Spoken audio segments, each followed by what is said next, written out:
5, 4, 3,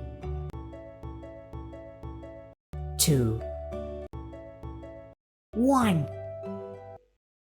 Sir, I consider it a privilege to place this recommendation of the Lok Sabha before the honorable members of this House. The motion for reference of the Constitution Amendment Bill was adopted almost unanimously by the Lok Sabha. So, this recommendation has the backing of more than 97% of the members of the Lok Sabha. The motion for reference of this bill, which is of more than ordinary importance, was made by the Prime Minister himself. He dealt with this subject in his own lucid and inimitable way in his opening and concluding speeches. I do not think it is necessary for me to go into matters of detail. Here, even ordinarily, at this stage, we would be concerned only with the broad principles of the bill. It has already been discussed at great length in the other House. I only hope that it will be viewed in a similar spirit of understanding and sympathy by the honorable members of the Rajya Sabha. They are perhaps reputed for greater sobriety and wisdom. Sir, I fully realize that the amendment of the Constitution stands entirely on a different footing from any alteration of the municipal or domestic laws of administration.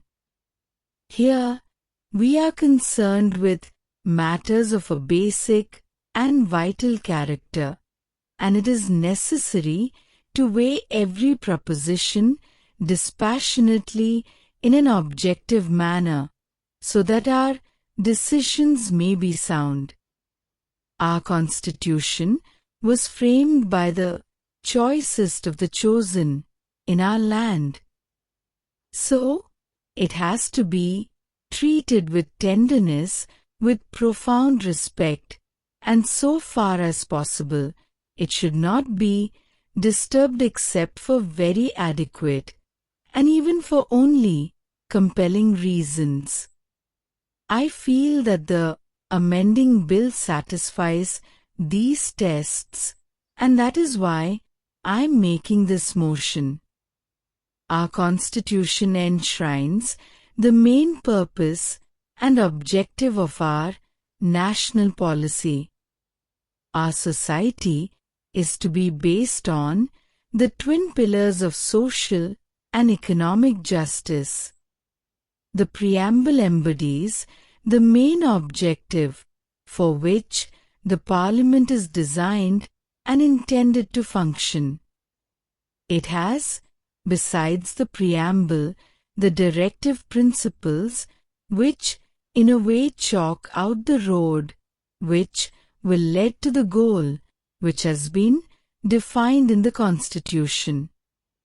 Still, in greater detail, we have also certain fundamental rights which are equally entitled to every consideration and regard.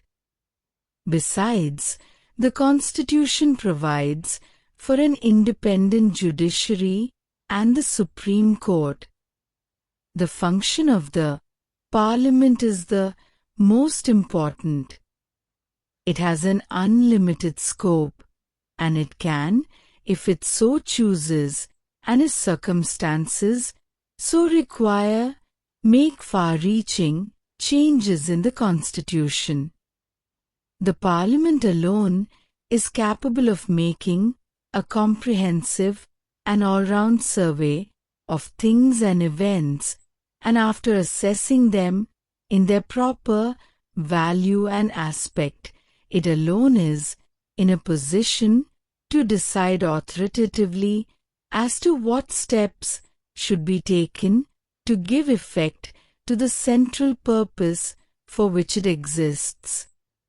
The events of the last few years, including the decisions taken by the Parliament, by the legislatures in other places, and those by the Supreme Court, have made it imperative that a bill of this type should be placed before the Parliament. The Supreme Court deserves every respect. Its decisions have to be carried out, but according to the formal rules governing the process and the procedure of a court, its orbit is circumscribed. Sometimes, perhaps, it is not expected even to look at the debates that are held in Parliament, or even at the preamble or the directive principles. According to the formal rules of interpretation, it has to construe the articles that come before it. It is, from the very nature of its constitutional composition and the method of work prescribed for it, limited to the wording of the clauses which come under review before it. So, it takes its decisions, and those decisions have to be carried out by us. Occasion, however, are bound to arise and have arisen when the decisions of the Supreme Court have not been in conformity with the declared verdict of the legislatures in the land. It is embarrassing to the Supreme Court that it should have to declare the laws passed by Parliament ultra vires.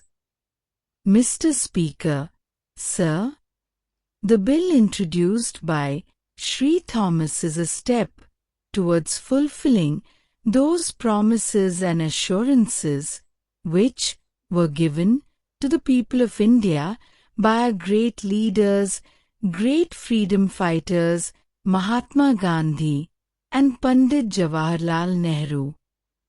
I think that this is the need of the hour.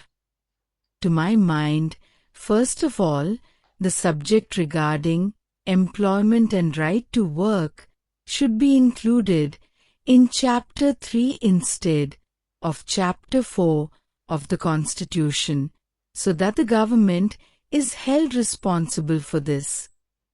In the communist countries, and even in non-communist countries, the unemployed are given some sort of doles to enable them to sustain themselves to a particular standard of living.